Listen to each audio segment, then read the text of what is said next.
existe un mundo mejor. Quédate a disfrutarlo, que juntos somos un montón. Y a este montón que juntos somos, ya saben que si dejamos de estar juntos no somos más este montón. Le vamos a proponer a partir de este momento nuestro cotidiano ejercicio de radio. Ustedes saben, de lunes a viernes, aquí en la M530, somos radio de 14 a 16, tenemos para ofrecerles un pacto de imaginaciones compartiendo. Eve Bonafini decía que si lo pensamos un poco, si elaboramos un cachito del asunto, notaremos que después de todo la radio es un asunto que funciona en los teatros de la mente, en los vericuetos de la imaginación. Y entonces nosotros pensamos que si combinamos un programa podría resultar como un viaje. No en el sentido estricto de tomarse el palo, de irse, de alejarse, de no estar, sino para poder mirar las cosas con otros puntos de vista. Sí, desde hace décadas y décadas y décadas estamos en el marco de una guerra cultural que tiene capítulos específicos, batallas culturales, y este momento lo demuestra con toda claridad. El debate sobre las agendas es un debate central. Sí, seguir la agenda que los poderes dictaminan como la realidad. Sí, comprender que hay muchas realidades en la realidad. Sí, proponer las propias realidades. Trabajar sobre la agenda de nosotros y no la agenda de ellos. Es un debate que para nosotros salda cuando pasamos a la práctica. La verdad que resulta un poco cansador contestar a la agenda del poder con una contraagenda, pese a que hay la necesidad de hacerlo. Contestar a la hegemonía con una contrahegemonía, porque, ¿y entonces lo propio para cuándo? ¿Lo nuestro qué espacio tiene? ¿Cómo dar cabida a los otros mundos que rigen también nuestra percepción de este mundo? Así que en este horario, de 14 a 16, cuando ya la mañana y sus urgencias han concluido, en una ciudad en la que llueve, llueve y llueve, y todo se ralentiza y a su vez cambia, en un país en este momento avanzando hacia el invierno con la precariedad de casi todo, nosotros proponemos, antes de que llegue la tarde con sus especificidades en este momento, el momento del almuerzo, de la siesta, del descanso para el que puede, o en que todos sentimos que hay que bajar un cambio, a la hora en que cierran los bancos, a la hora en que el músculo duerme, pero la ambición no descansa, que el viaje sea un viaje placentero y de acuerdo a nuestras formas de ver la vida. En los años 60, después de que, tras la Segunda Guerra Mundial, el Pacto de Yalta, la división del mundo en porciones, después de que Estados Unidos empezó a considerar a América Latina como su verdadero patrio trasero, con su intervención en la política y también en la cultura, las compañías discográficas que habían tenido un verano muy importante con el éxito del rock en los años 50, que venía a sumarse a todo lo que Estados Unidos exportaba al mundo, la canción romántica, los crooners, el jazz, etcétera, etcétera, etcétera. Sus sellos discográficos en la Argentina, sobre todo sus sellos discográficos en la Argentina, cuando el negocio discográfico era muy importante, y la invención del Wincofone, otra forma de escuchar música, los llevaron a plantearle a los géneros de raíz, al tango y al folclore, que no tenían más lugar en el mercado salvo que se reconvirtiera. Que ahora el mercado era la música de rock, la música complaciente, ejemplo, el Club del Clan, la música de bolero que venía de Centroamérica, y que para aquello que en los años felices del peronismo, los 40 y 50, había construido una historia, el boom del folclore, el apogeo y la hora de el oro, la era de oro del tango, bueno, se le había pasado el tiempo. Y la verdad que eso tuvo mucha incidencia sobre la vida cultural argentina, la potenciación de algunas cosas, varias de ellas muy pavas, aunque haya gente que tenga un recuerdo edulcorado de ellas, la traída a la Argentina de patrones de la música europea, los cantantes melódicos italianos, los cantantes melódicos españoles, los franceses que cantaban en dos idiomas, y una lenta condena al olvido de los raíces y los valores fundamentales del tango y del folclore, es decir, las músicas de la identidad nacional. Y aquellos que, bueno, se resistían a ser desaparecidos o que el género desapareciera, aquellos que sabían además de la cantidad de público que había en todo el país, les propusieron una trampa, cambiar los repertorios para poder permanecer. De ahí surgió la idea, que en algunos casos tuvo exponentes grandes y piezas inolvidables, de los tangos que empezaron a parecerse en sus letras a los boleros, los tangos de asuntos amorosos, y lo que se llamó por entonces el folclore romántico. Solo que algunos artistas del folclore romántico se escaparían de esa trampa de hacer únicamente canciones de amor para incurrir también en el pecado para las multinacionales, que al respecto tenían un ojo muy fino, escribir y cantar canciones políticas. De ese ambiente de cierta revolución interna y de cierta discusión ideológica que se daba más con el folclore, porque en América Latina había movimientos de música comprometida y música de protesta, sobre todo después de la Revolución Cubana, que en Argentina tenían también no solo sus ecos, sino sus figuras principales, surgió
para aquel que había comenzado a cantar en un grupo llamado Los Nombradores, no poder nombrar, no poder decir, era todo un sufrimiento. El Nombrador se llama justamente una película que la periodista y realizadora Silvia Majul hizo todavía sobre el final de la vida de Daniel Toro, que concluyó viviendo 82 años, para contar un poco esa paradoja de la voz que imantó multitudes y un día, por una afección en la garganta, subproducto de un sufrimiento por una persecución política, no pudo ser la misma voz de siempre. Van a escuchar, vamos a compartir con ustedes el tráiler del Nombrador, al propio Daniel Toro con la voz de su final, Asombra, Abel Pintos, que hizo algunas versiones importantes de sus temas principales, Víctor Heredia, Julio Fontana, que es el marplatense que escribió a distancia con él la letra de Samba para Olvidarte, y de Teresa Parodi.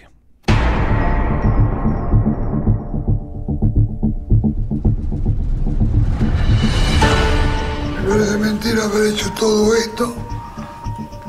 Todo es una ilusión que nace y se va. Lo que Daniel hizo con la música lo hizo porque Dios supo encontrar en él una forma maravillosa de expresarse. Cuántas cosas que le salen a uno en una carrera, las palabras. Pero después pasa todo. Para mí fue, si no uno de los más grandes, el mejor cantor popular que tuvo este país. Pero soy un toro fuerte, porque me sobran los leños. Me sobraban los leños, sí me sobraban. Fue un melodista número uno, indudablemente. Sin conocer música, pero un melodista incomparable. Creo que es uno de los autores centrales de la música popular argentina, que ha calado hondo en el corazón del pueblo, porque ha sabido interpretar su más simple sensibilidad.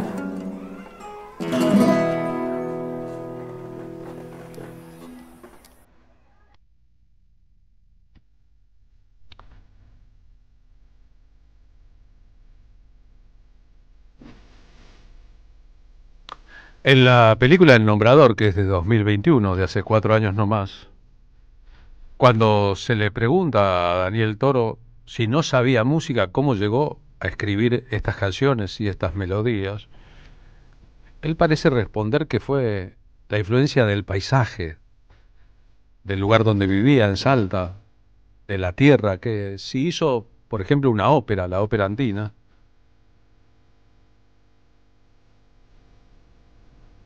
fue porque él creía de verdad en la Pachamama. Saben que cuando tenga la tierra, tal vez haya sido el motivo de la persecución y la prohibición de Daniel Toro durante la dictadura militar. Una canción a favor de la reforma agraria, que se convirtió en clave en muchos repertorios, incluyendo el repertorio de Mercedes Sosa. De hecho, la última vez que cantó Mercedes Sosa en público en la Argentina, antes de su exilio, el concierto que estaba dando en La Plata se interrumpió por el ingreso de fuerzas de represión al lugar cuando ella interpretaba Cuando tenga la tierra.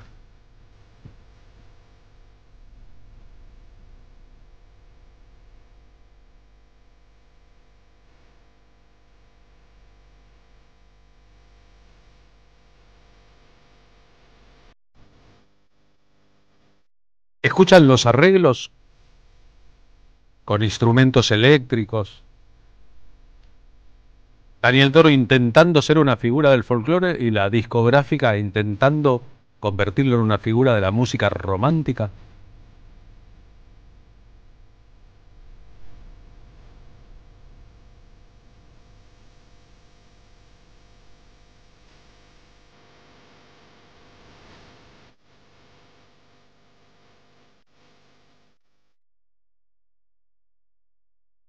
El cáncer de garganta empezó en 1979 y lo acompañó hasta el final de su vida en 2023. Pero varias veces, por ejemplo en el 85 y después en los 90, Toro intentó volver a los escenarios. Pudo cantar en algunas ocasiones acompañado, por ejemplo, por su familia o por quienes lo homenajeaban. En 2004 en el Teatro Astral se hizo un tributo a su figura en que cantaron Los Fronterizos, El Chango Nieto, Samba Kipildor, Ariel Petrocelli, Yamila Cafrune, Abel Pintos, Los Nocheros.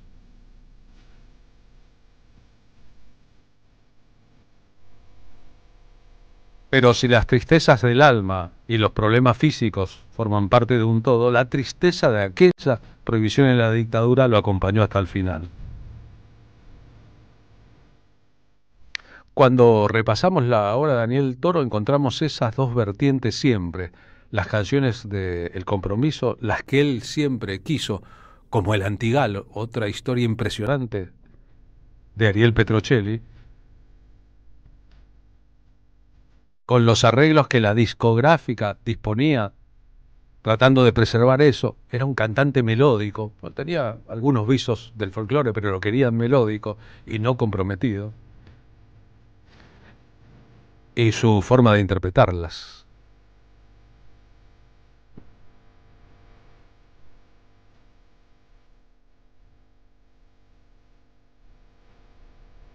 Notablemente todas estas canciones han pasado la barrera del tiempo.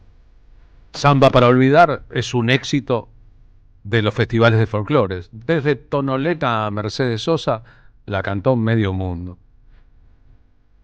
Cuando tenga la tierra, un tema emblemático de la parte más comprometida de la música de la tierra. El Antigal, por ejemplo, por Abel Pintos, produce siempre una sensación sobrecogedora. Los antigales eran los cementerios de las viejas culturas incaicas en lo que hoy es el norte de Argentina, Bolivia y Perú. Saltamos de la versión original de Daniel Toro a la que Abel Pintos grabó en los restos de un cementerio en el norte argentino, en Tucumán, a capela, mientras amanecía.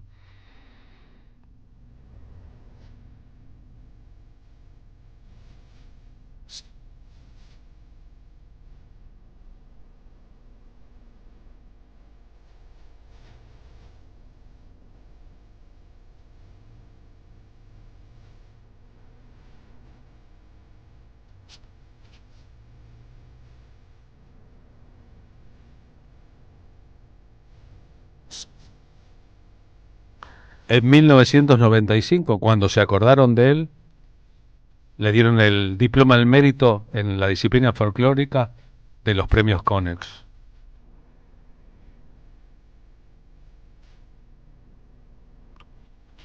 Sin poder cantar en público, él había seguido componiendo canciones, como Pastorcita Perdida.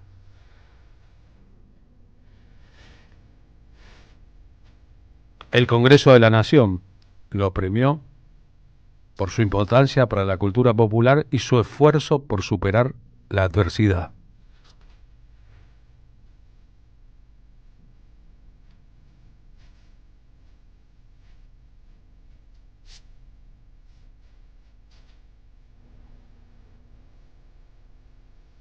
Esta es una obra central para entender un punto de vista.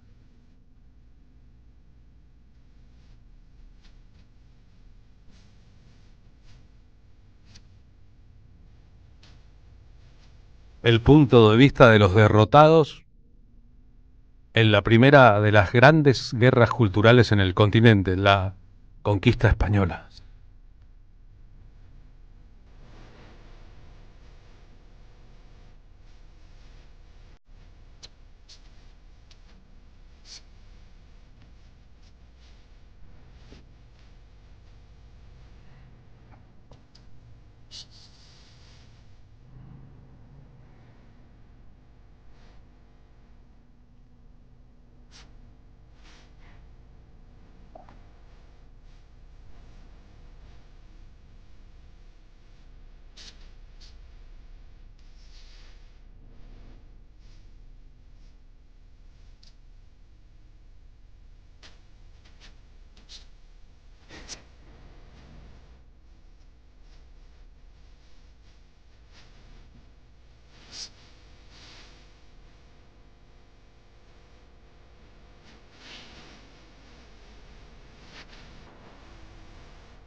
En 1971, cuando publicó uno de sus 30 discos originales, Canciones para mi pueblo, escribió Daniel Toro una historia que tiene que ver con un encuentro con el entonces famoso cómico José Marrone, que al verlo le dijo: este grone lleva al país en la cara. Desde ese país, escribió Daniel Toro, indio y moreno, quiero lanzar el torrente de mi hurgar en todos los cancioneros sin desprestigio para mi condición de artista nativo. Casi que pedía disculpas por ser un artista nativo, un descendiente de los pueblos originarios, un grone que llevaba todo el país en su cara, porque de él se esperaba que fuera solamente un cantante romántico, y si solo hubiera sido eso, zambas como para ir a buscarte.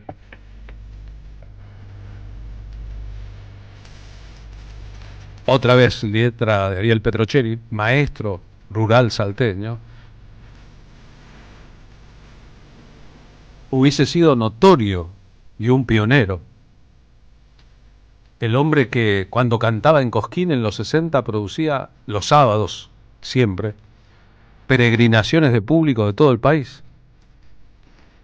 Aquel que, bien vestidito, con un flequillo Beatle en los 60, en la televisión, era un ídolo de multitudes. Y al que el destino le deparó que por sus canciones comprometidas una dictadura lo persiguiera, lo pusiera en las listas negras, lo prohibiera, lo deprimiera y le generara un cáncer en la garganta.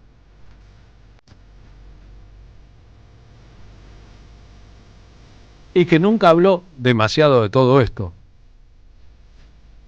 Simplemente se empeñó en seguir viviendo. Su venganza fue vivir hasta los 82.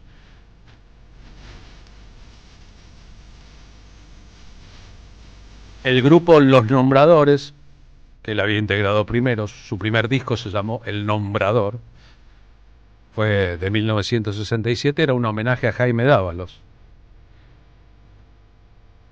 Él decía que si no hubiera escuchado alguna vez La Nochera, letra de Jaime Dávalos, nunca se hubiese convertido en músico.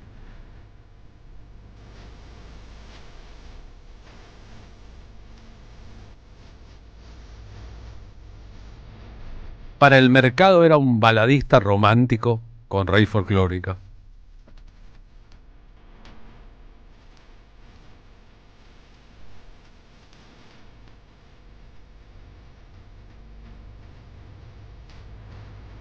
Tal vez él logró, en su apogeo, convertir en realidad esa historia del esclavo que se escapa.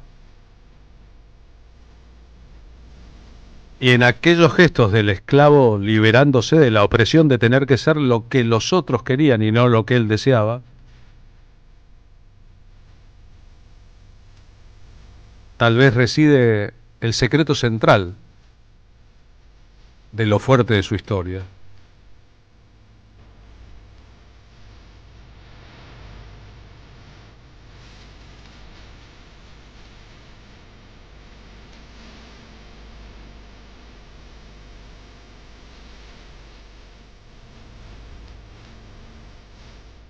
Hay tanta gente a la que nadie recuerda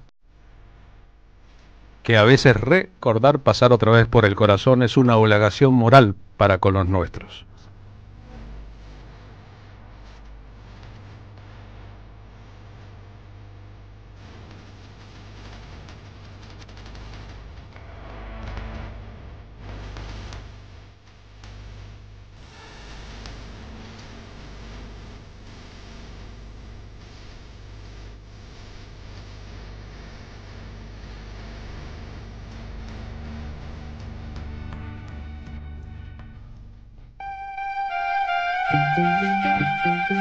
Carlos Polimeni en la tarde de la radio de las Madres de Plaza de Mayo.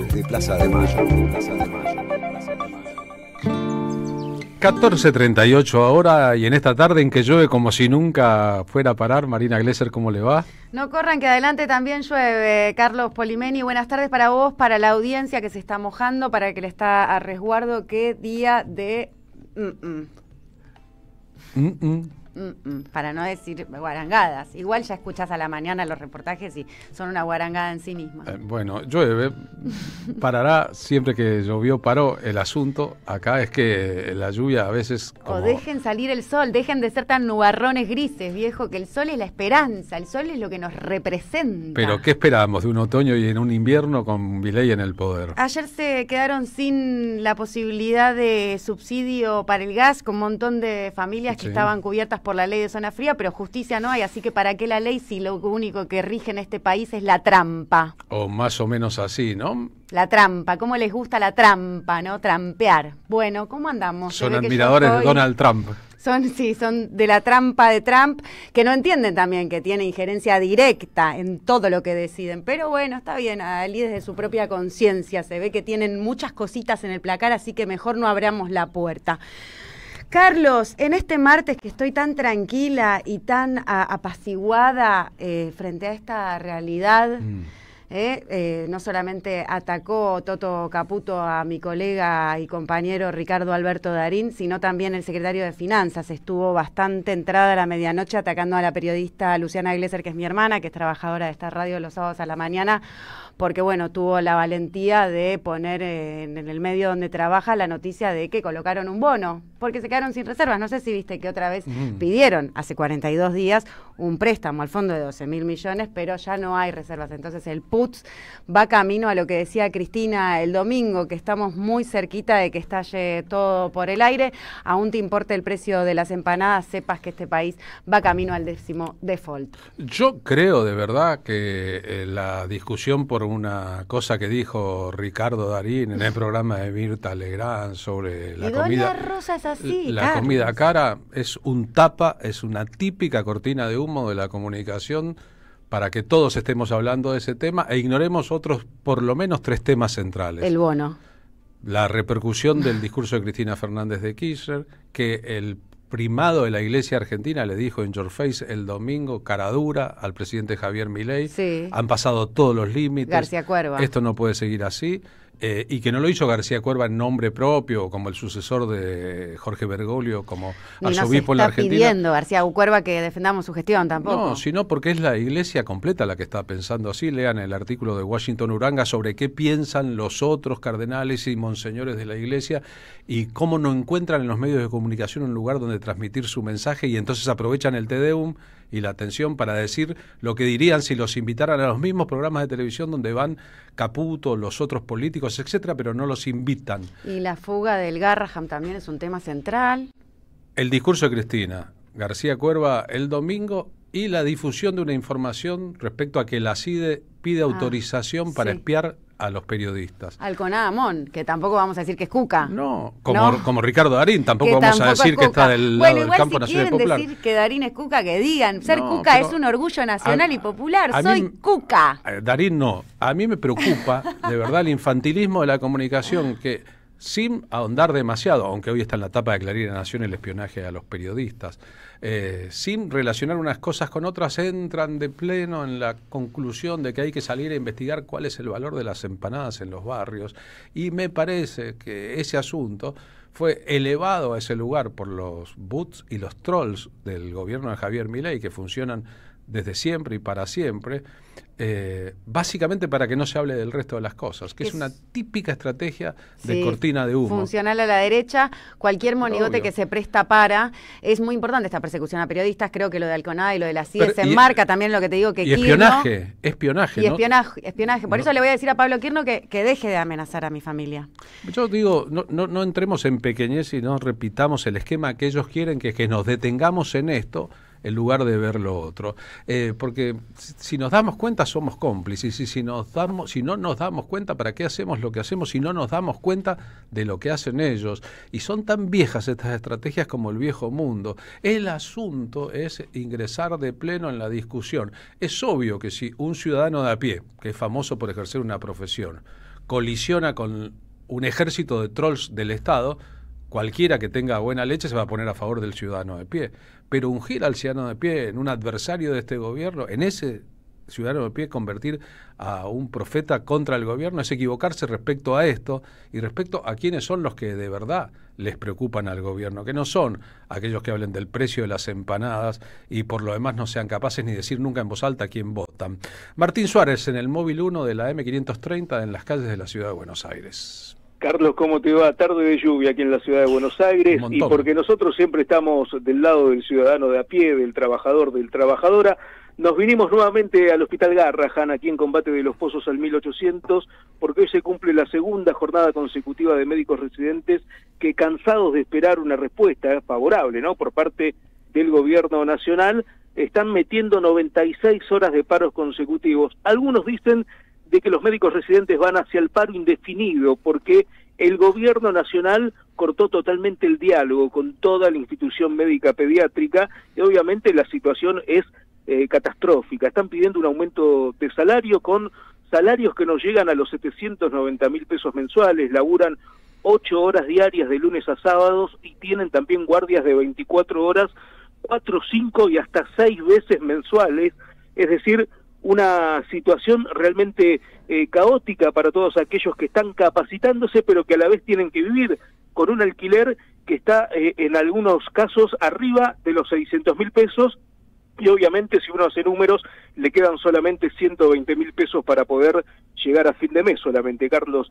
Exigen una recomposición salarial inmediata, actualización inflacionaria mensual y también condiciones dignas de trabajo en función de las tareas que están realizando. Hace minutos hablamos con Lucía Romano, ella es médica residente de este hospital y llamó a resistir el vaciamiento que está llevando el gobierno de Javier Milei adelante, porque es eso lo que está haciendo Javier Milei, vaciándolo de recursos humanos, vaciándolo de profesionales, quitándole cualquier tipo de suministro en insumos para que este hospital cierre definitivamente sus puertas. La escuchamos.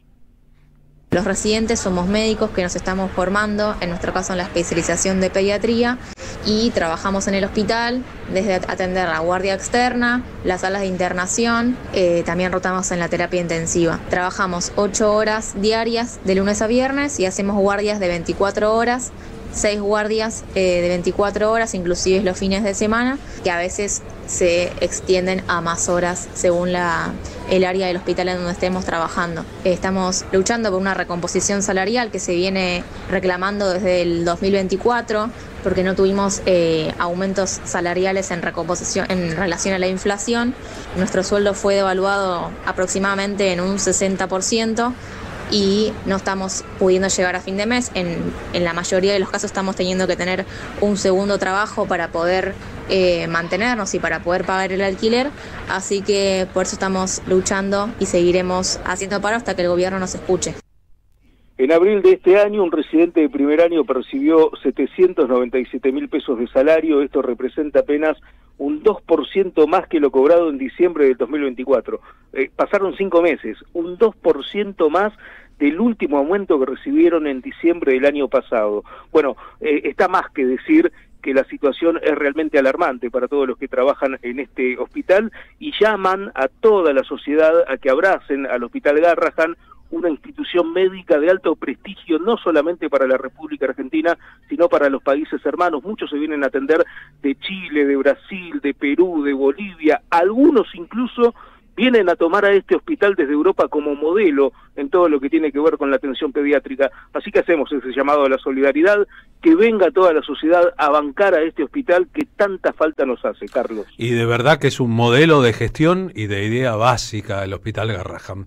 Gracias, Martín, un abrazo grande. A vos, Carlos, hasta luego. Martín Suárez bajo la lluvia en la ciudad de Buenos Aires. A los que me preguntan por qué tanta bufanda, es que cuando empiezan los fríos debo cuidarme la voz. Como está claro, trabajo muchas horas por día en público con la voz. Ponemos el Antigal por Hugo Díaz, uno de los temas claves del repertorio de Daniel Toro, para que se note también, versión instrumental, la calidad de su composición musical, además del cantorazo que fue. Y de su compromiso específico, ¿no? Hermoso el editorial, nos dice Gabriel Cerini sobre Daniel Toro. En aquella época era yo tan rockero que no le pasaba bola. Obvio que hace rato integré esas músicas. Su cáncer inducido por la persecución me recuerda al que tuvo el glorioso Juan José Castelli. el orador de la Revolución de Mayo que terminó mudo por un cáncer en la garganta.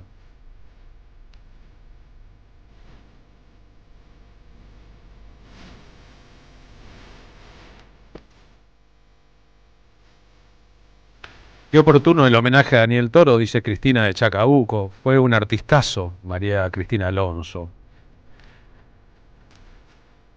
Daniel Toro era uno de los tantos cantores populares que, cuenta Lucila, mi viejo apreciaba y del que tenía discos que escuchaba los domingos. Gracias por hacer que la memoria popular quede viva. Estoy muy conmovida, dice Cristina de Gonet, por el editorial sobre el gran Daniel Toro.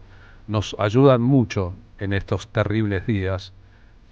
Gracias, Violeta de San Telmo, por difundir siempre esta música, nuestra música, por poner en valor los que algunos no recuerdan. Qué hermoso comienzo y qué hermosa la versión de Abel Pintos del Antigal. Chequen el video de Abel Pintos del Antigal, grabado en el norte argentino, en Tucumán. ¡Ay, la puta madre! ¡Cuánta emoción!, dice Vivi.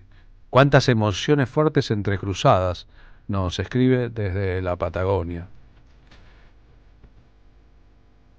¡Qué hermosas zambas! ¡Qué compromiso con la tierra! Abrazo para todo el equipo, fue muy emocionante. Silvia de Caballito. Soy Graciela, la jubilada de la Paternal. Muchísimas gracias por el homenaje a Daniel Toro, infinitas.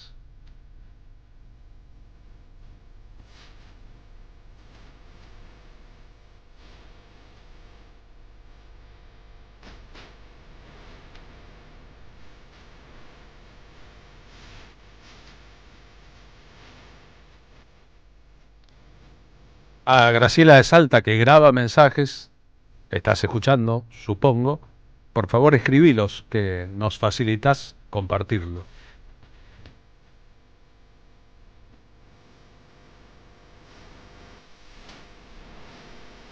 A lo mejor escuchar estas canciones, hablar de estas cosas, nos sirve para investigarlas también. Que el dolor del presente y las angustias de las circunstancias no nos quiten lo que es propio, que no nos quedemos dando vueltas en el circuito programado por ellos, para que estemos embroncados, enojados, desesperados, desunidos, y podamos encontrar también, en medio del caos, la oportunidad de nuestro orden interno.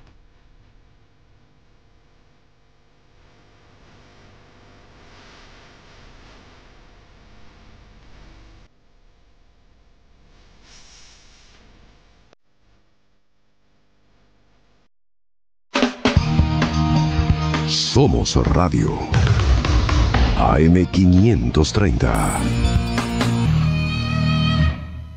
Cuenta DNI es el mejor amigo del bonaerense, porque podés pagar tus servicios, porque tenés beneficios en comercios adheridos y también podés transferir plata a quien quieras. Cuenta DNI, ¿por qué tantos guaus? Ajá, claro, porque todo lo que tienes es bien guau, ¿no? No entiendo nada de lo que dices, Cuenta DNI, pero estoy totalmente de acuerdo. Cuenta DNI, el mejor amigo del bonaerense. Seguí a la Cámara de Diputados de la Provincia de Buenos Aires a través de sus redes sociales y entérate de todas las actividades legislativas en Instagram y Facebook como @diputadosBA y en Twitter como HCDiputadosBA. Hola, ¿qué tal? Comprensión de texto y contexto. Vuelve Contraeditorial. Un límite al discurso dominante. Dirigen Roberto Caballero y Gustavo Cirelli. La voz de la resistencia en medio del silencio la encontrás en www.contraeditorial.com. El sabor que te acompaña es Café Bantú. El aroma en la mañana de Café Bantú. Bantú. Te esperamos en el Centro Cultural de la Cooperación Floreal Gorini para disfrutar de teatro, danza, música, espectáculos para las infancias, conferencias y presentaciones. Podés compartir un rico café o leer un buen libro en la calidez de nuestra planta baja.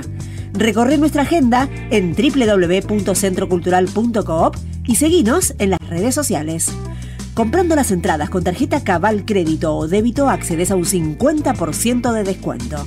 Centro Cultural de la Cooperación Florial Gorini, Avenida Corrientes 1543, Ciudad de Buenos Aires. Una experiencia cultural y cooperativa. En 2025 vení a los talleres de Lecuni.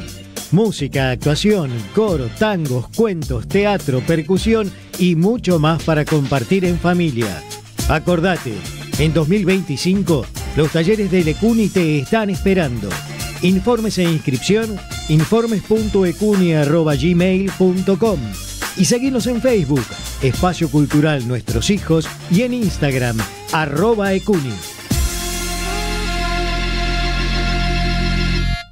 Necesitamos la energía para vivir. Aprendamos a cuidarla. Ingresa en edenor.com/consumo. Seguí nuestros consejos para disminuir tu consumo y ahorrar en tu factura. Seamos conscientes. Valoremos la energía.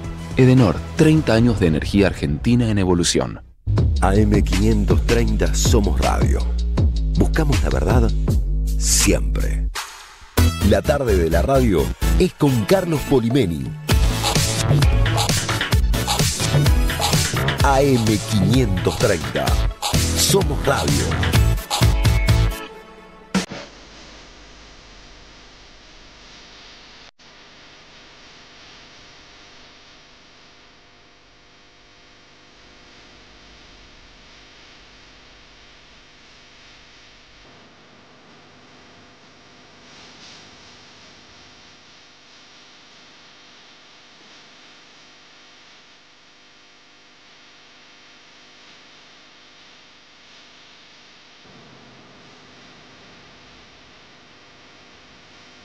(14:55) voy a leer a continuación un comunicado firmado por Carmen Arias, Asociación Madres de Plaza de Mayo y las filiales de Mar del Plata, Mendoza y Tucumán. El gobierno y la justicia secuestraron la Universidad de las Madres, dice el comunicado. El Poder Ejecutivo Nacional y el Poder Judicial Federal secuestraron la Universidad Nacional Madres de Plaza de Mayo y se apropiaron de un proyecto que hace un mes cumplió 25 años de recorrido liberador. En términos jurídicos, la Sala Tercera del Fuero en lo Contencioso Administrativo Federal resolvió hoy que la autonomía universitaria no existe más en la Argentina. Reconoció como autoridad de la Universidad Nacional de Madres de Plaza de Mayo al interventor Mauricio y hasta desconoció el soberano derecho de la comunidad universitaria a llegar, a través de la rectora que elogió democráticamente, a su propio destino. En términos políticos, Milei se apropió de la universidad que creamos las madres y tanto soñó Eve de Bonafini. Por último, dice el comunicado, no nos llama la atención que la resolución haya ordenado el pago de las costas a la rectora de una universidad desfinanciada desde el minuto cero de este gobierno. Es exactamente lo mismo que nos decían a las madres los jueces que en plena dictadura nos rechazaban los habeas corpus con costas. Las madres seguiremos apostando, subrayo, dice el comunicado, por la formación, el estudio, el compromiso político, la solidaridad y la ética del esfuerzo individual para los logros colectivos. Gracias a toda la comunidad de la Universidad Nacional de Madres de Plaza de Mayo por tanta lucha, por tanta entrega, ni un paso más. Es muy fuerte el comunicado, es fuerte la idea de que el gobierno y la justicia de la Argentina, que muchas veces actúan con complicidades en el streaming de la radio en YouTube, en el streaming de la M530 en YouTube, estamos reproduciendo el comunicado completo, no sea posible así el funcionamiento de una universidad que no solo cumplió 25 años, sino que ha sido apoyada en diversas etapas por un Estado presente y no este Estado que no solo está ausente, sino que busca, bien lo dijo Cristina Fernández de Kirchner, el domingo destruir aquello que otros construyeron. No solo no tiene propuestas propias, sino que se complace en destruir lo que ya estaba construido. Las tardecitas con Polimeni tienen ese no sé qué. ¿Viste?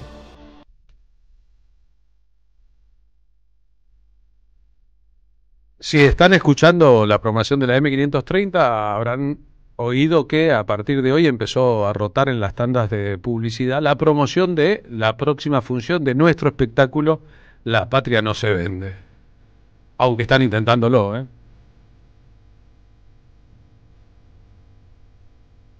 La próxima función será en el bar El Pulqui, que queda en la avenida Entre Ríos, en la zona de Congreso, ahí cerquita de donde los miércoles apalean Jubilado Seguro. Y se trata de un local amigo y compañero. ¿Qué hacemos ahí? Un espectáculo de radio, café, concert, con música en vivo, con pantalla gigante.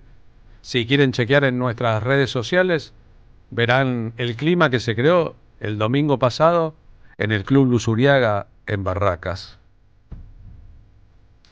El Pulqui queda en Avenida Entre Ríos 484. La función será el sábado 7 de junio, que es el Día del Periodista. Haremos alto homenaje a Rodolfo Walsh a partir de las 22. La puerta se abre a las 21 y las funciones a las 22.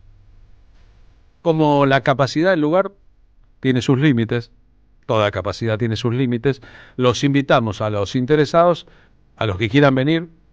La ocasión no se repetirá, o tal vez sí, pero muchas semanas después, a comprar las entradas a través de Alternativa Teatral. Son baratísimas, no quiero decir más, como un par de empanadas, porque me harté de la metáfora de la empanada y de que nos hagan creer que esos son los adversarios del gobierno nacional. Así que están todos invitados, pero sepan que la capacidad del lugar es de aproximadamente para 50 espectadores.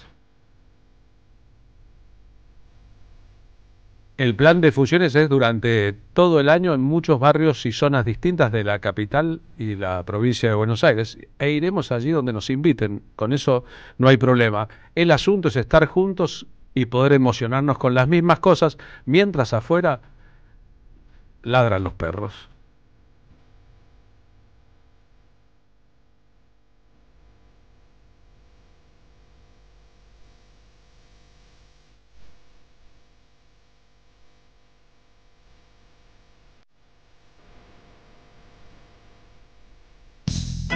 Deja tu mensaje en nuestra línea de oyentes de WhatsApp 11 3200 0530.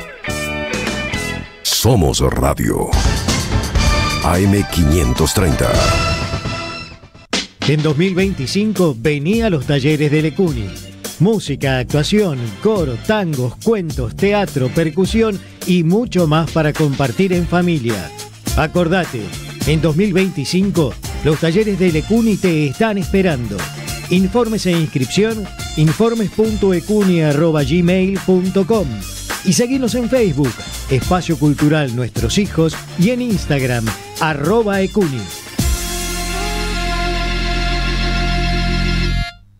Ética, poder y tecnologías, redes sociales e inteligencia artificial desde el sur global. El nuevo libro de Verónica Sforzin, ganador del premio ensayo Pensar Nuestra América con categorías propias. Conseguilo en librerías y en edicionessicus.com.ar. Ediciones Sicus. Libros para una cultura de la integración. El sabor que te acompaña es Café Bantú, el aroma en la mañana de Café Bantú. Bantú. Somos Radio AM530. La utopía es una isla lejana. No llegaremos nunca hasta ahí, pero qué lindo soñar que sí. Compadrito le canto, que era el patrón y el ornato de la casa menos santa del barrio de Triunvirato, atildado en el vestir, medio mandón en el trato, negro el chambergo y la ropa, negro el charol del zapato, como luz para el manejo, le firmaba un garabato en la cara al más garifo. De un solo brinco a lo gato, bailarín y jugador, no sé si chino o mulato, lo mimaba el conventillo que hoy se llama inquilinato. A las pardas aguaneras no les resultaba ingrato el amor de ese valiente que les dio tan buenos ratos. Nos metemos por un rato en el mundo de las milongas de Borges. El sábado que viene, el sábado 21 de mayo a las 21. Perdón, el sábado 21 de mayo estoy diciendo una barbaridad, ¿no? No es así. Ya pasó. Ya pasó, es que es el 31 de mayo. Pero vio que a veces un dedo mal en una máquina convierte todo en un caos. El sábado 31 de mayo a las 21, en el Club Social Cambalache, Defensa 1179 en San Telmo, esta cantora, Gabriela Elena, hará el espectáculo para las 6 cuerdas, Milongas de Jorge Luis Borges. Milongas de Jorge Luis Borges y Astor Piazzolla, Aníbal Troilo, Eladia Blasquez, Sebastián Piana, Julián Plaza y Carlos Guastavino. Un repertorio. ¿Y cómo fue que Borges terminó enamorado de un mundo que no conoció?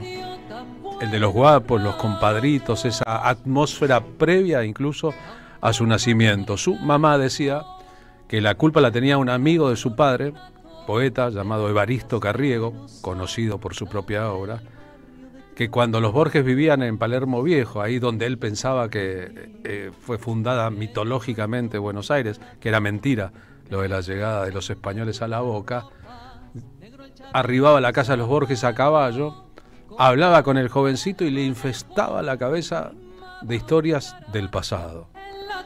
Es más, la madre de Giorgi solía recomendarlo: Jorge, vaya a la casa de los Guiraldes, ahí hay gente que habla de cosas importantes, por ejemplo, habla en francés. Pero al joven Borges esas historias de guapo y la certeza de que él no sería nunca un guapo ni un valiente le llenaron la psiquis, acaso porque su abuela, anglosajona, inglesa, le contaba historias de los héroes ingleses que resistían a las invasiones vikingas.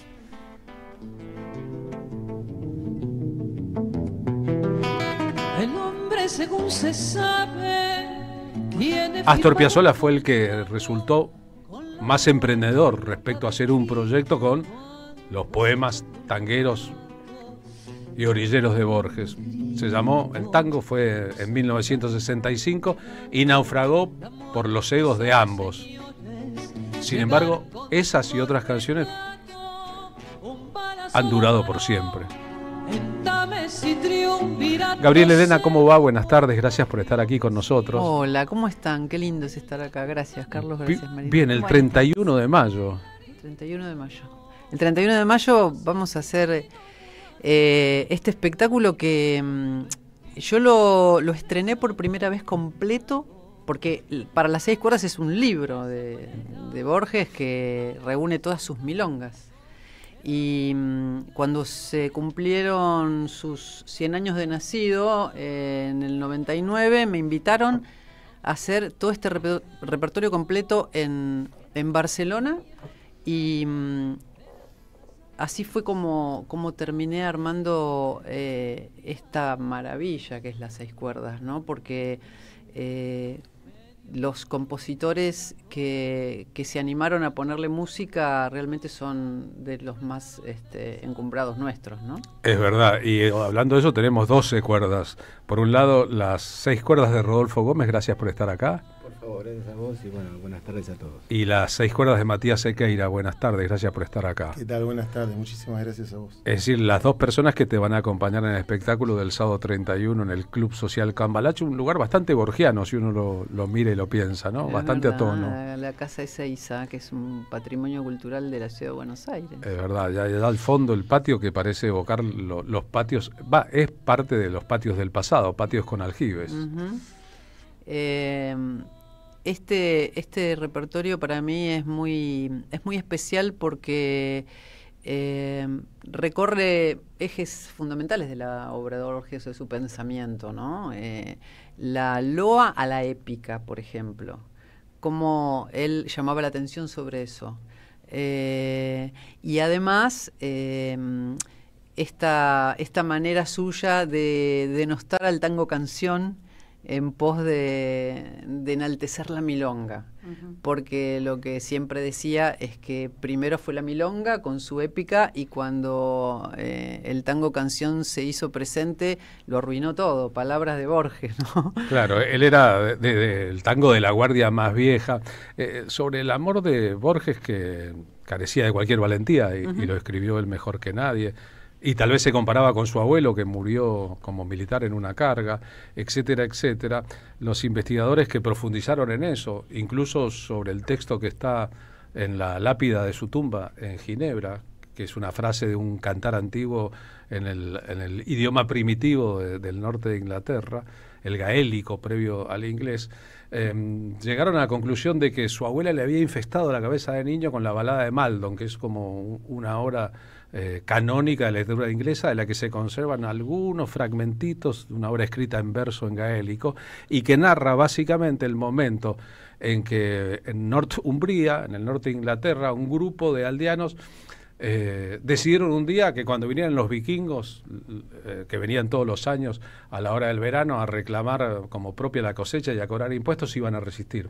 Y estaban seguros de que iban a morir todos, y murieron todos los que resistieron, salvo uno que se salvó y escribió el texto.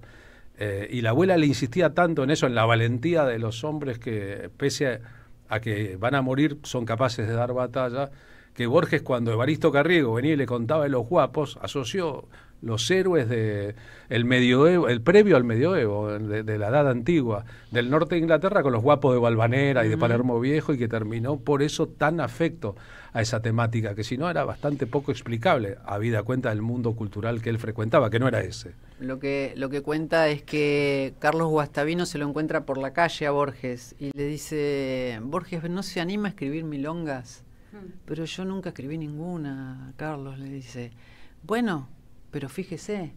Y entonces él cuenta que un día estaba solo y caminando por Buenos Aires y pensó, algo va a ocurrir con este encuentro. Y según Borges las escribió todas de un tirón, que no era él quien las había escrito, sino que se las dictaba su padre, su abuelo, y no corrigió nada. Y así surgió para las 6 cuerdas, según sus propias palabras. Qué bueno. ¿Podemos pasar a un ejemplo cantado? ¿Cómo Qué lindo. Jacinto Chiclana.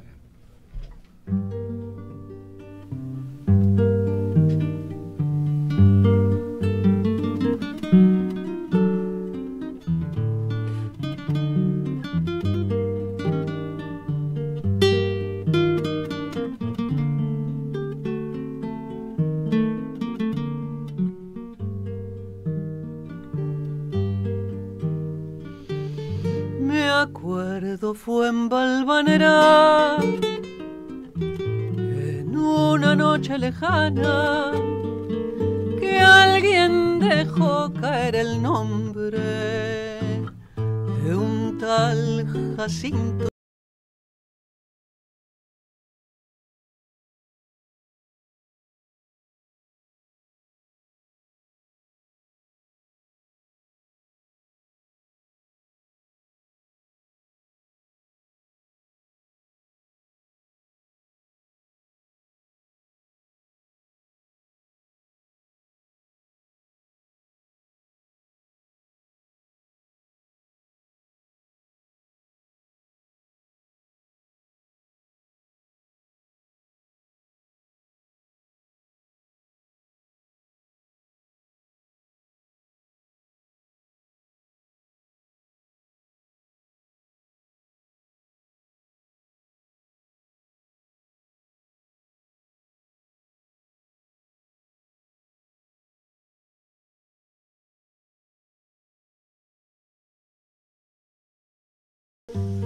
Nadie con paso más firme habrá pisado la tierra, nadie habrá habido como él en el amor y en la guerra. sobre la huerta y el patio, las torres de Valvanera y aquella muerte casual en una esquina cualquiera.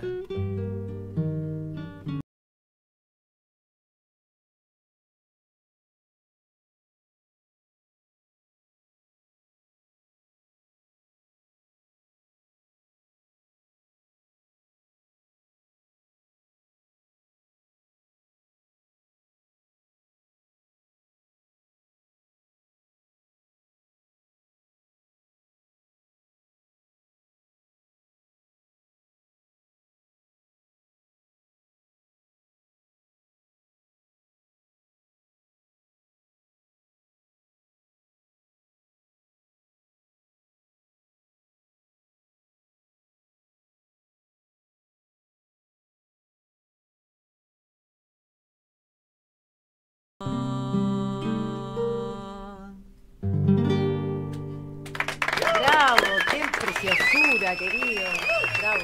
Jacinto Chiclana no existió, fue una invención de Borges seguramente. Como es una invención de Borges y de su temperamento esta idea de que siempre el coraje es mejor, ¿no? Claro. Es un asunto ahí, ¿no? que tiene que ver con su propia lógica. Él, al sentirse un cobarde, que no era capaz de pelear a cuchillo como otro, y al pensar que desde que se inventó la pólvora se acabaron los valientes, porque te matan de a 10 metros, nadie arriesga su cuerpo, reivindicaba a aquellos como los gauchos que participaron de las guerras patrias, incluso aquellos que estaban en sus antípodas a la hora de pensar la patria, como los argentinos de bien, por decirlo de alguna manera. Hay un video que está fácil de encontrar de Borges silbando un tango arriba de un taxi, casi que cantando. Borges, ya saben, al estar privado de la vista de los 50 años, necesitaba mucho de los otros para todo, para ir al cine, para ir al teatro, para leer, para escribir, pero no necesitaba de los otros para escuchar música. Y entonces le gustaban o el tango muy viejo o grupos de rock británicos. Él para su cumpleaños pedía que pusieran a Pink Floyd y escuchaba a los Rolling Stones. Ahora escuchaba a Pink Floyd y a los Rolling Stones por la pronunciación del inglés que tienen los cantantes de ambos grupos, o porque le gustaban de verdad. María Kodama dice que cada cumpleaños él pedía The Wall, por ejemplo, claro, la obra maestra de Pink Floyd. Y Borges silbando tangos de la Guardia Vieja.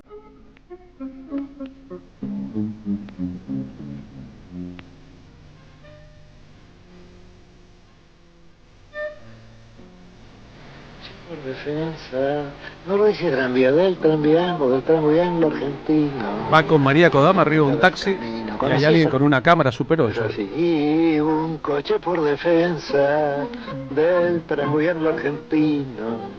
Y en la mitad del camino se encuentra un carro encajado, compañero hacia un lado, dijo al del carro el cochero, y este contesta ligero, avisa si es comisario, o si lo nombró alcalde, o se entere que soy otario. Ahora, se usaban generalmente palabras grandilocuentes.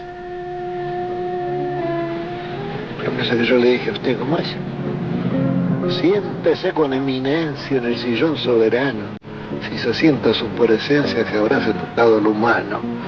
Que no quiere decir absolutamente nada, pero que tiene suficiente pompa, ¿no? Y no sé la palabra y ver, no sé de la monotonía, porque todo era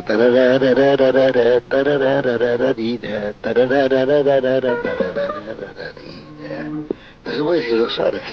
Pero una vez estamos con Gannon, ¿conocen a Gannon? No, el señor de Oxford, que quería ver así cosas populares. Fuimos al carnaval de Lomas, que era muy concurrido, ¿no? Fuimos a un almacén y un payador y le estaban dando una fiesta a un peluquero. Esto ocurrió hace el año 30 por ahí, ¿no? Entonces Ulises quedó un poco asombrado. El payador cantaba, ¿no? Le voy a cantar ahora, señores, a un peluquero de las Lomas de Zamora, que corta con perfección la barba a Humberto Primo, el pelo a lo Napoleón, la barba a lo Napoleón, cualquier cosa, ¿no? Es un documento que estamos compartiendo con ustedes, está preservado así como está preservado, pero permite escuchar a Borges diciendo de memoria poesía gauchesca, tangos del pasado, silbando y cantando un poco. Está a disposición de quien quiera buscarlo, y nos parece pertinente incorporarlo para que nos demos cuenta de lo que la música, escucharla y después componer poemas que iban a terminar siendo canciones, representaba para un hombre que parecía en general bastante distanciado de la cultura nacional y popular, pero que llevaba esa cultura nacional y popular en su ADN, ¿no? Porque es uno de las tantas confusiones en torno a Borges, cuyas posiciones políticas gorilas y de derecha durante la dictadura militar hizo que mucha gente se alejara e incluso no reconociera el valor de su obra, que es indudable. Sí. A mí me gusta mucho, volviendo un poco a los compositores, me gusta mucho lo que hizo Eladia Blasquez con la Milonga de Calandria. Recién escuchamos una musicalización de Piazzolla, vale la pena recordarlo, la Milonga de Jacinto Chiclana. La Milonga de Jacinto Chiclana. Y esta es una de las otras obras que elegimos porque muy pocas personas saben, ¿no?, cuántos compositores nuestros musicalizaron las 6 cuerdas de Borges. Así que, bueno, esta es otra de las obras que vamos a hacer este sábado.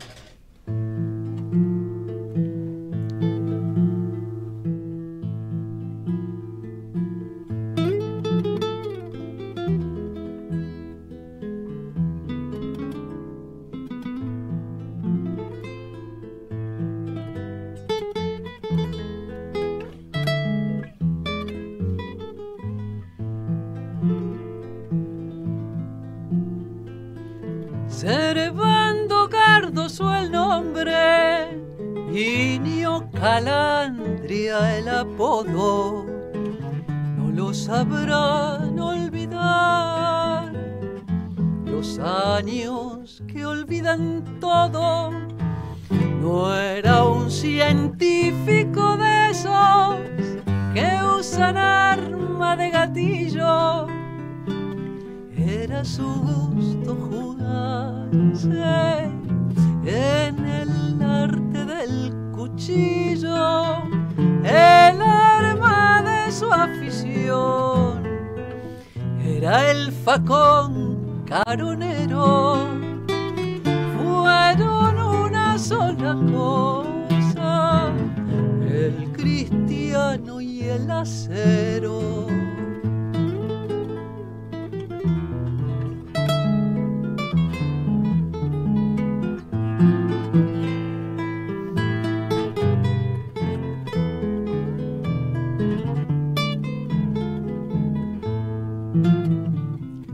Bajo el alero de sombra o en el rincón de la parra, las manos que dieron muerte sabían templar la guitarra. Siempre la selva y el duelo, pecho a pecho, cara a cara, vivió matando y huyendo, vivió como si soñara.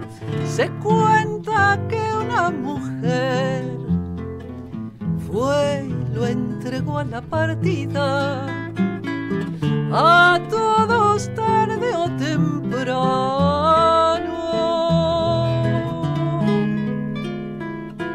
Nos va entregando la vida.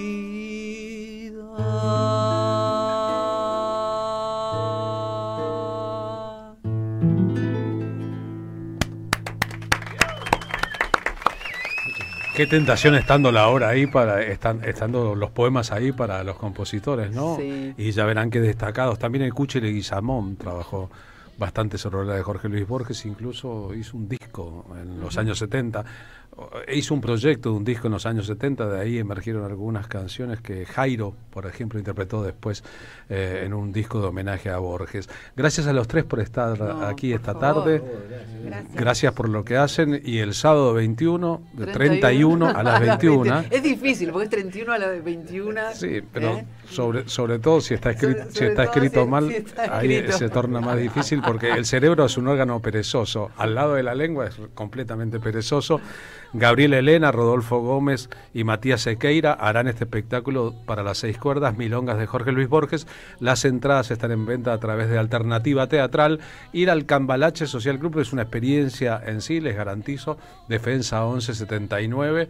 Si hay un cielo brillante bajo las estrellas, como no va a ser el caso, adentro la comida está muy buena y la música y la compañía son excelentes, ¿eh? Gracias, nos vamos como siempre para volver. Gracias. Tiene firmado un contrato con la muerte en cada esquina, no andas echando el mal rato, ni la cuarteada ni el grito lo salvan al candidato. La muerte sabe, señores, llegar con sumo recato. Un bala solo paró en Tames y Triunvirato, se mudó a un barrio vecino, el de la Quinta del Ñato. Bailarín y jugador, no sé si chino o mulato, lo mimaba el conventillo que hoy se llama inquilinato. A las pardas aguaneras no les resultaba ingrato el amor de ese valiente que les dio tan buenos ratos. AM530 Somos Radio. Buscamos la verdad siempre. Felicitas Bonavita está en AM530. Está Artemio López. La pregunta que nos estamos haciendo es si a Santoro le hubiera sumado afianzarse en alguna figura del campo nacional. No sé si Cristina, además, si le sirvió despegarse, le sumó, le restó. El kirchnerismo es un componente esencial del peronismo siglo XXI. Cuando gobernó sin componente kirchnerista, produjo el frente de todos. Yo creo que fue un error de campaña, lo hablé con el propio Leandro. Ajá. No referir de la figura de Cristina desplazando el componente nacional de esta elección. AM530. Construimos comunidad. Buscamos la verdad siempre. Auspiciaron la tarde con Carlos Polimeni. La Municipalidad de Pehuajó sigue inaugurando obras en 2023. Cierre del primer basural a cielo abierto de la provincia de Buenos Aires. Nuevo complejo ambiental. Jardín 919. Centro de Atención Temprana Dr. Ferreira. Complejo cultural. Nueva guardia del hospital. Más de nuevas 200 viviendas. Pehuajó. Gestión Pablo Javier Zurro. El destino de tus vacaciones está en Turismo Cabal. Viví los momentos que querés, con viajes armados a tu medida, con las mejores ofertas y los paquetes que buscas, con más de 35 años de experiencia. Entra en www.turismocabal.com.ar y encontrá las vacaciones que necesitas. Turismo Cabal, seguridad en viajes. Destinada a la cartera de consumo. Más información en www.turismocabal.tour.ar. Yo voy a contar el tema de la batalla cultural. El presidente de la Nación habló de batalla cultural en el Foro Económico de Davos. Hay un 50% que tiene que ver con la batalla cultural. Pero es parte del cambio cultural, ¿no? Se solicita con suma urgencia sangre del tipo resistencia para la batalla cultural que se encuentra en terapia intensiva. ¿Qué es la batalla cultural? Cultura es la sonrisa. No dejes que nos venzan. La batalla contra las imposiciones culturales hegemónicas la libramos todos sumándonos al Club de Oyentes de Carlos Polimeni por una mínima contribución mensual. Obtené descuentos, promociones, beneficios, participá de sorteos y regalos. Entrá al Facebook del Club de Oyentes de Carlos Polimeni y seguí los pasos. Sumá, sumate, juntes en la misma sintonía. Club de Oyentes de Carlos Polimeni.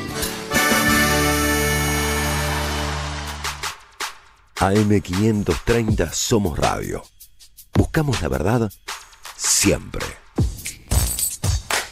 La batalla no es solo política. La batalla es cultural.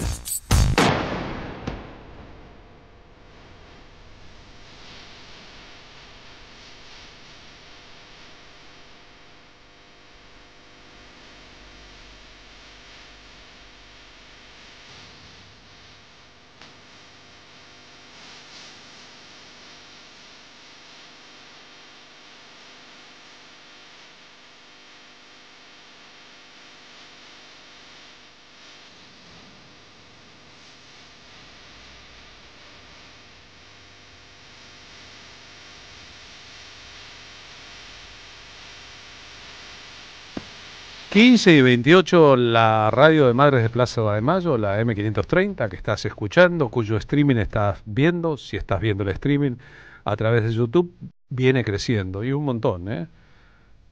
Eso está claro, todo el mundo lo sabe, y la idea es que necesitamos de las y los oyentes, de los televidentes, para seguir creciendo. La radio tiene programas de gran calidad, periodismo comprometido, una línea coherente, una línea editorial coherente, que se valora aquí, allí y en todas partes. La audiencia de la radio es muy grande y ha crecido y seguirá creciendo, pero queremos llegar a más gente.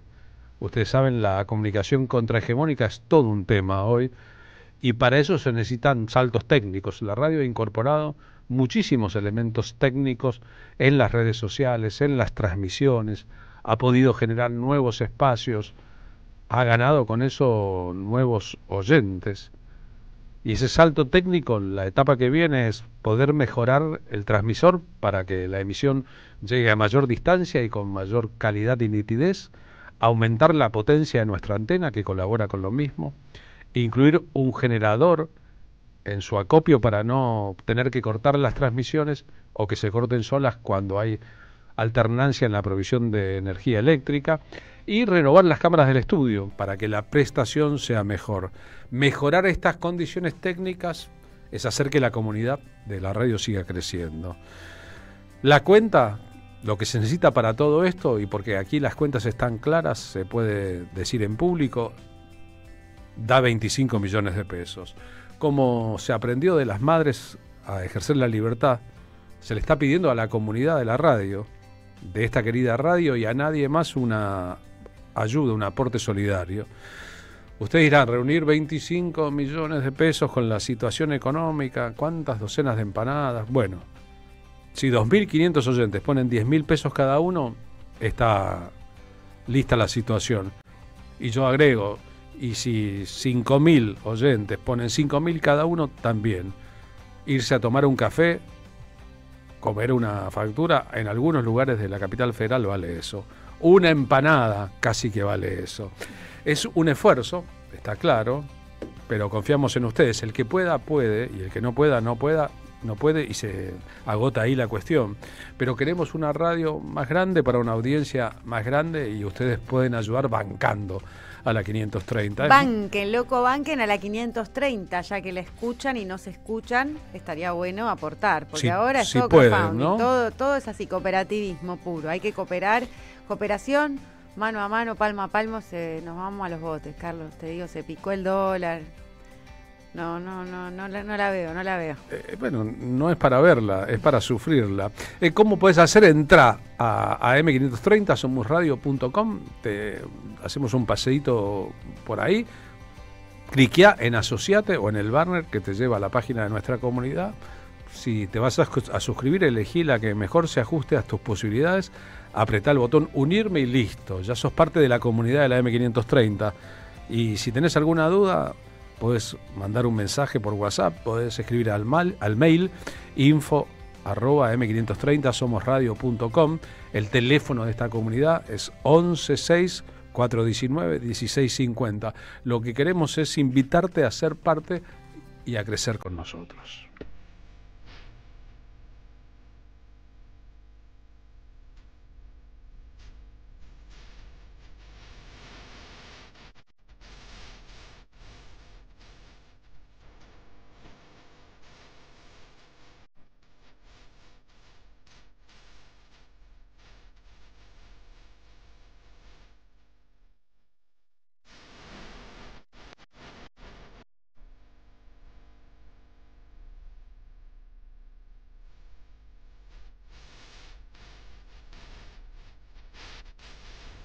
Para esta tarde de lluvia en la ciudad de Buenos Aires, una propuesta, vamos a sortear un par de entradas, 2 entradas para una sola persona, para el concierto que la Porteña Jazz Band, estamos escuchándola,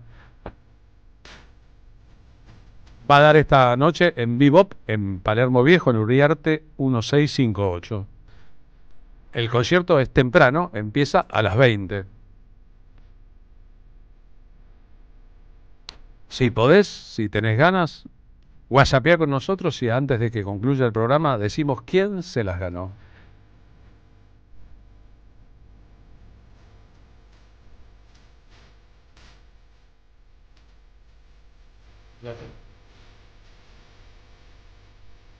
La utopía es una isla lejana. No llegaremos nunca hasta ahí. Pero qué lindo soñar que sí. Este jueves 29, en medio de todo lo que pasa, se estrenará en cines el nuevo documental de Eduardo de la Serna que se llama El Piletero, el Metro Delegado y el Cadáver, y que da vueltas en torno a la historia de dos escritores argentinos que trabajan como empleados de limpieza. Se llaman Quique Ferrari y Félix Brusone. Aquellos que lean prensa, que sepan un poquito de esas historias, verán lo importante del asunto, ¿no? La necesidad de trabajar en un oficio muy distante de los ideales de aquellos que en general hacen literatura y el ejercicio de la literatura. Y hay dos historias ahí. La militancia política de Quique Ferrari, y la búsqueda de respuestas sobre la desaparición de sus padres por parte de Félix Brusone. El Piletero, el Metro Delegado y el Cadáver se estrenó en marzo en la edición del Festival de Cine Latino de Toulouse y llega entonces, es una producción de 2025, a los cines de la Argentina. Podemos compartir, antes de hablar con el director, con Eduardo de la Serna, el tráiler del documental.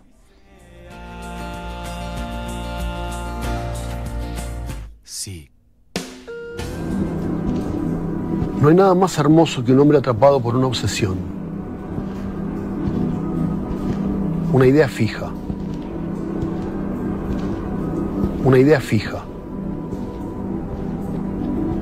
Una idea fija.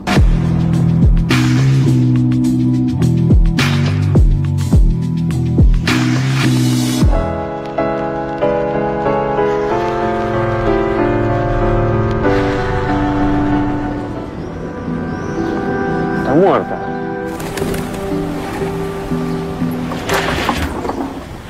Creo que tanto la escritura como la lectura son dos actividades en las cuales uno tiene que ir a descubrir algo. Ah, ¿vos también escribís? Sí. Mira, qué casualidad. ¿Viste? Está lleno de escritores. Más de lo que hacen falta. Como a los nazis le va a pasar, a donde vayan los iremos a buscar, ole, ole. La literatura es una discusión entre la verdad y la realidad. O sea, si yo abro la puerta y encuentro a alguien ahí muerto, ya empecé a escribir. Vivimos en una sociedad criminal, una sociedad que está fundada en un crimen. El crimen primero de esta sociedad es la plusvalía. El patrón te roba tu tiempo de trabajo. Y mi mamá que también, que había estado en Campo de Mayo, detenida. Y bueno, y no se sabe más de ella.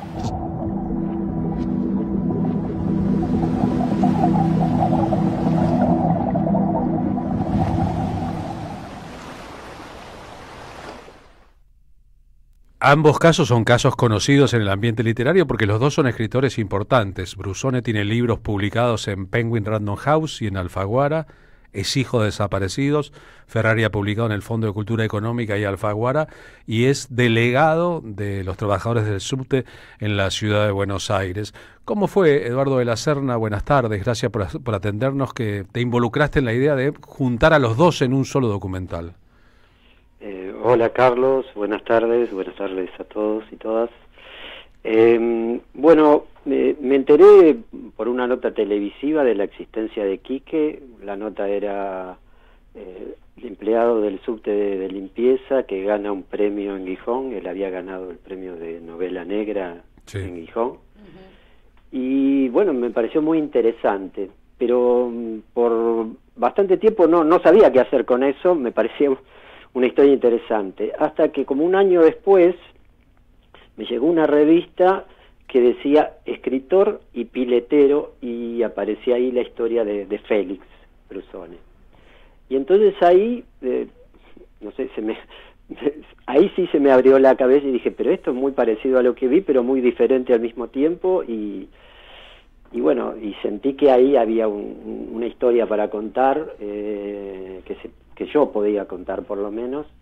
Quizá también porque yo también me identifiqué enseguida con los personajes en esto de ser trabajadores de la cultura, digamos, en la medida que yo hago o he hecho mis películas, también he seguido trabajando, haciendo otras cosas relacionadas con mi actividad, pero bueno, filmando otras cosas, digamos, ¿no? Recién veíamos en el tráiler algunas escenas y las Madres de Plaza de Mayo resultan importantes para ambos. Sí, resultan muy importantes y primero por la actividad política de Quique y la posibilidad de Félix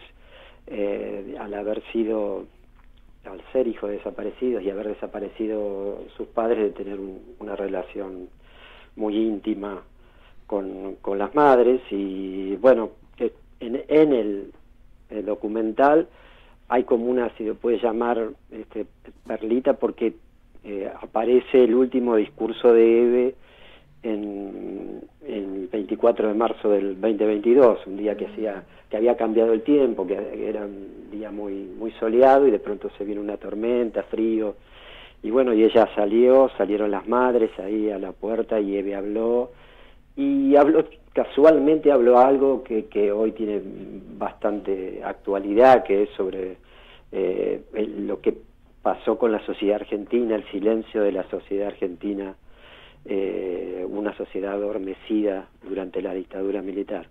Sin duda, mi compañera Marina Glesser te quiere preguntar también, Eduardo. Primero saludarte en el Día del Documentalista. Hoy es el aniversario, o digamos, fue detenido, desaparecido Raimundo Gleiser, y en este caso es por el cual se conmemora este día, el Día de los Documentalistas, y preguntarte en este contexto y en esta coyuntura lo que es estrenar este documental que hace referencia por ahí a esa complicidad civil nunca juzgada, ¿no?, en este país, aunque es el único país de la región sin amnistía. Gracias Marina por el recuerdo. Bueno, el documental fue concebido previo a la pandemia, la pandemia retrasó su ejecución, se filmó después o sobre el final de la pandemia, eso generó también problemas, pero el documental fue tomando, creo, hoy tiene una vigencia, dado a los acontecimientos políticos que fueron surgiendo y a lo que sucede ahora en el país.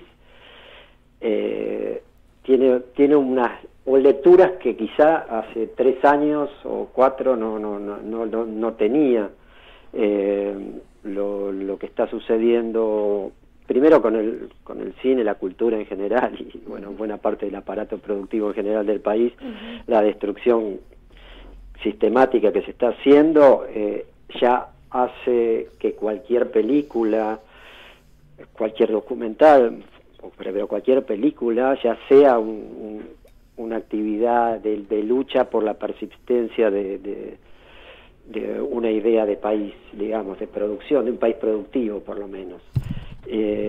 Y bueno, creo que en esta película en particular, con 2 trabajadores, dos personas con actividad política, social, sindical, es claro que también hay una lectura y hay una, digamos así, una posibilidad de pensarlo como un elogio a la lucha y a la perseverancia. Qué lindo. Es bueno apuntar que los 2 trabajan en limpieza, ¿no? Que son 2 escritores que trabajan en limpieza. Uno limpia piletas, el otro limpia los subtes. El metro delegado limpia los subtes. Los 2 tienen ideas políticas muy fijas, pero en el título hay un elemento más: el piletero, el metro delegado, ahí está claro, y el cadáver. ¿Qué es el cadáver? Bueno, el cadáver es un juego. El documental tiene mucha ficción entremezclada, porque la cabeza de un trabajador, de un escritor de novelas, en general funciona entre la realidad y también la ficción que le propone sus personajes. Entonces, hay en uno de los túneles de la ciudad de Buenos Aires, se van a encontrar los dos personajes y van a encontrar un cadáver en una bolsa, y van a tratar de dirimir quién se queda con el hallazgo, y en función de una jurisdicción, digamos, de si el cadáver está debajo de la pileta o está en la órbita del subte, y eso, digamos, es un disparador y funciona como un disparador a lo largo de la película. Se mantiene esa historia como para introducirnos en la vida de cada uno de ellos, en su vida familiar, en su vida laboral, y bueno, y en su vida de militancia, digamos. Bien, gracias por lo que hiciste por esta película, que este jueves en el Cine Gomón de la Ciudad de Buenos Aires podrá verse a las 18:20 en el día de su estreno. Eduardo de la Serna, El Piletero, El Metro Delegado y El Cadáver. Abrazo grande. Un abrazo grande para ustedes y muchísimas gracias. Se estrenan muy pocas películas argentinas, podemos apoyar las películas que se estrenan. Roxana Met acaba de publicar su disco nuevo, homenaje grabado en Nueva York a las obras de Gustavo Cerati, Charly García, Fito Páez y Luis Alberto Spinetta. Este tema, Dejaste ver tu corazón, es un tema de Fito del disco La La La, con Luis Alberto. El extraordinario pianista argentino radicado en Nueva York, Leo Genovese, Roxana Met y un seleccionado de músicos estadounidenses jazzeando a los músicos del rock en Argentina.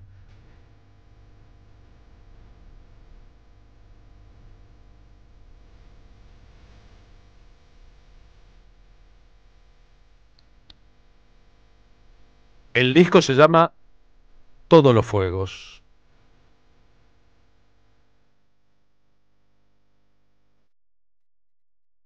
Es una mega producción de un sello internacional estadounidense que confía muchísimo en Roxana, que desde hace muchos años vive en Estados Unidos, donde enseña a cantar jazz en las universidades.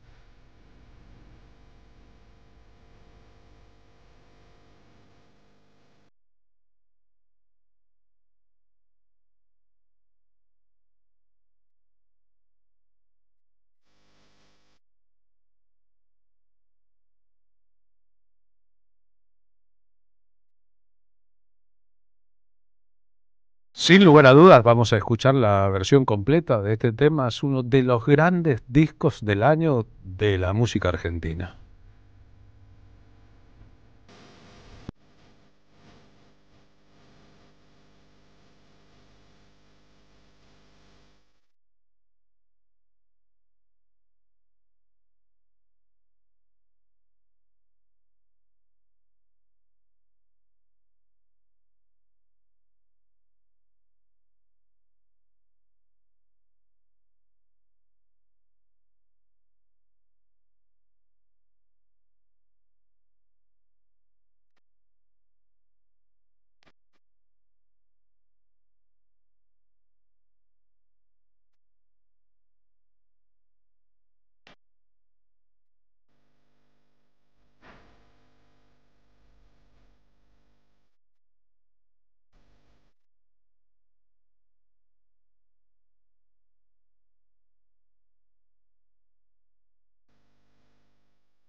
Y a las 15:49, Marina Glesser, lo que sigue es su nota. Bueno, no te había contado ni le había dicho a la audiencia de qué iba esta entrevista que propongo para el día de la fecha.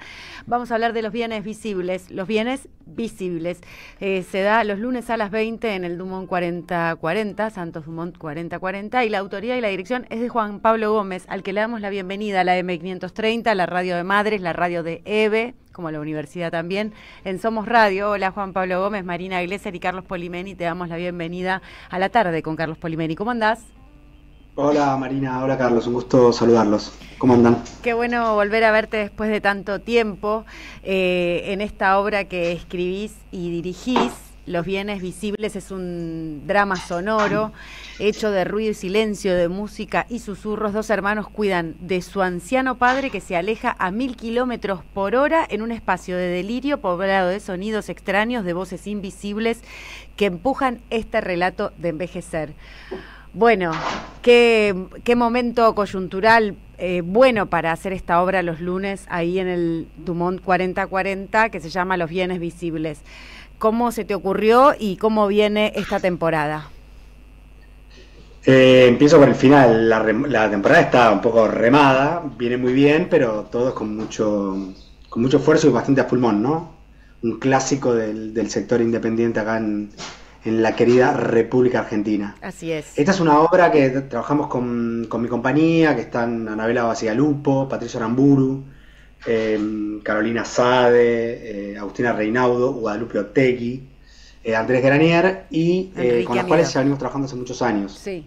Es un poco una continuidad, yo no sé si vos lo viste, un trabajo anterior que habíamos hecho, que era Prueba y Error. Sí, claro. Son un poco los mismos personajes, tenemos una especie de fantasía con ellos, sobre todo con Patricia, acá el gato negro que de la mala suerte se cruzó. Patricia se cruzó por la cámara del Zoom, porque algunos están escuchando la radio, pero otros nos están viendo por YouTube.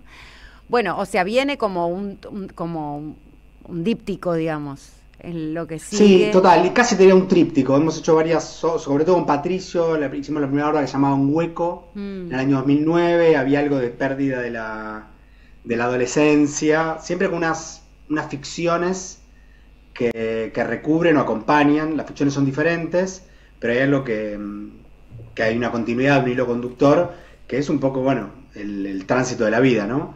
Hicimos en el 2009 una obra, trabajaba sobre 3 amigos que se encontraban en un pueblo a enterrar a un cuarto, algo de la pérdida de la adolescencia, de la infancia estaba ahí.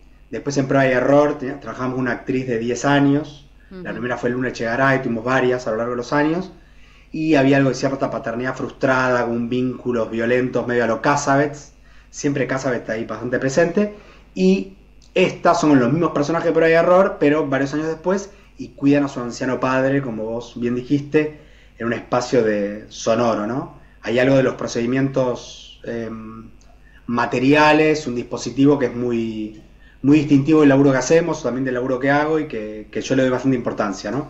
En este caso, en Prueba y Error, perdón, en Los bienes visibles, es un drama sonoro muy musical, plagado de eventos y con un coro que todo el tiempo está cantando, que es algo que trabajamos con Guadalupe Otegui. Claro, la música y el arte sonoro es de Guadalupe Otegui. Qué bueno que estén pudiendo seguir agrupados, ¿no? Pospandemia, seguir con esta idea del camino a la madurez y ahora de cuidar a este anciano padre para entender algo del proceso y de envejecer, ¿no? Y esto de que decís los bienes visibles y también trabajás con voces invisibles que relacionan a estos hermanos. Hay algo de ese juego entre que el título llame Lo visible, que es un poco la pregunta, bueno, en épocas tan materialistas. Sí, hoy escuchaba la idea de cuáles son los bienes que no son visibles, los bienes que no tenemos, los de la heredad, digo, lo de los padres, la familia, todas esas cosas que no son tangibles, que hay cierto discurso contemporáneo, por lo menos en nuestro rincón del mundo, que se desvaloriza tanto, y nosotros un poco ahí lo queremos reivindicar, ¿no?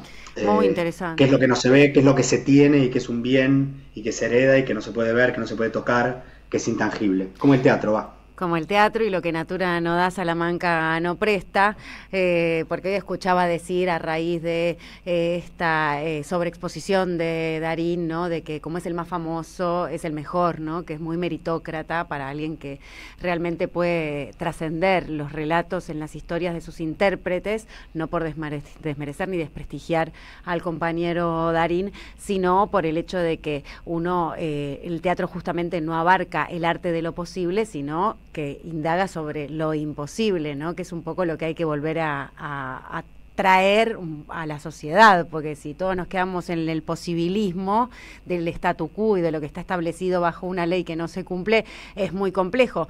Sé que trabajaste militantemente en las épocas macristas, cuando lo pérfido iba contra la cultura toda.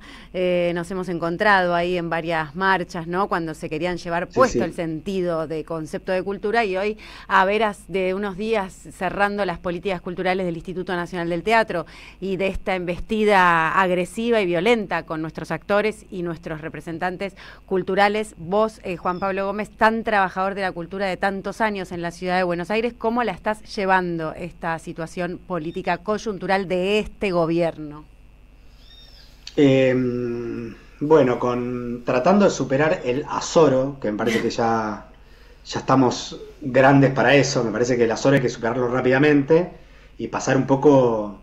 Sí, y ni siquiera resistencia es una palabra que me gusta usar. Me parece que hay que pasar a la ofensiva. Gracias. La discursiva, la simbólica, la grupal, que es la que practicamos nosotros. El teatro siempre existe, nosotros seguimos practicándolo, más allá de todos los gobiernos, más cerca de la superficie, más abajo, siempre estamos y seguimos produciendo. Pero particularmente me gustaría ponerlo bajo esta luz, como todo lo que es este gobierno, ¿no? Pero con algunos insignes o infames representantes también de nuestro quehacer, ¿no? Porque el director del Instituto Nacional del Teatro, Mariano Stolkiner, viene de los nuestros, digamos, y participa también de este no quiero decir de este gobierno, que es más una materia más discutible, participa de este desguace, que me parece lo más grave. Y como que es un heredado, ¿no? Hablando de la herencia, viene, o sea, como esa cosa de no me importa si hablo con Bullrich, si soy de esta gestión, si soy de la otra, algo de gestor del Estado, cuando el Estado ya no es de la sociedad, sino son de esos dirigentes que gestionan el Estado, digamos, ¿no? Algo de la cooptación. Pero en el caso, y lo mismo también decía el secretario de Cultura, de Leonardo Cifeli, que no es, digamos, no es de mi corral, porque viene más del teatro espectáculo, la casa corriente, las producciones comerciales, dicho así sin opinión, pero también eso forma parte del teatro, y me parece que estén protagonizando un momento que echa por tierra tantos años de construcción de la comunidad, nos debería preocupar mucho, nos debería enardecer, y deberíamos pasar del azoro al enojo con estos personajes y con el gobierno, obviamente, que es el que baja la línea, porque no es solamente una cuestión de más o menos presupuesto, sino que es realmente desnaturalizar un instituto que ni siquiera es del Estado. O sea, es un organismo del Estado, pero que es el fruto.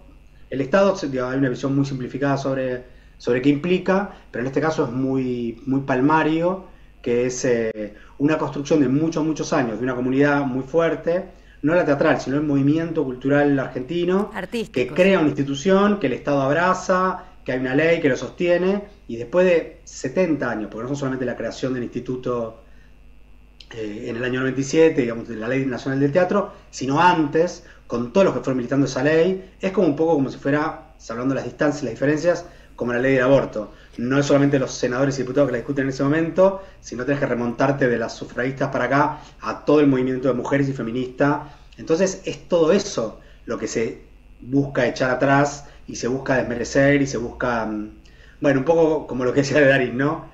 Le agarro que dice una cosa, unas empanadas, y discutimos sobre esto, pero no discutir sobre la dimensión de la persona, sobre el trabajo, su condición de trabajador de la cultura, su importancia como bien simbólico también, él como actor, su personaje, ¿no? Entonces me parece que nosotros, como trabajadores de la cultura, tenemos que volver a poner eso sobre la mesa y decir, che, no es un problema de una ley solamente, que lo es, no es un problema presupuestario, no es un problema de potestades o de un funcionamiento que siempre se puede mejorar. Lo que se busca hacer retroceder es la participación popular, comunitaria, social, en toda la línea. Y cada uno, bueno, responderá en los frentes que más le toque, pero es en toda la línea que se trata de hacer hacer retroceder eso, ¿no? Los sindicatos, los trabajadores organizados, los trabajadores de la cultura y sus agrupaciones. Un poco me parece que es por ahí. Es muy interesante escucharte, Juan Pablo Gómez. Vamos a ir el lunes a las 20 a Dumont 4040 a ver los bienes visibles sobre estos hermanos que cuidan a su anciano padre en este relato sobre envejecer, y también a cuidar a nuestros abuelos, viejos, jubilados y jubiladas mañana, que es día miércoles de lucha. Y te queremos agradecer mucho esta conversación que tuviste con nosotros, y se nos termina el programa, así que nos vemos el lunes en el Dumont 4040 con los bienes visibles. Invitadísima Flor, Carlos y toda la audiencia. Muchas gracias. Abrazo, gracias. Qué bueno es poder pensar un poco las cosas y no olvidar y no perdonar, porque me parece que ahí se cuecen otros asuntos. Nos encontramos mañana en otro día de miércoles en la ciudad de Buenos Aires. Mañana día de miércoles, Carlos, en este día y cada día, por supuesto que sí, nos encontramos. Gracias. Las 4 de la tarde ya viene Pablo Caruso con gran equipo. Que vuelvan las ideas. Horas de desvelo.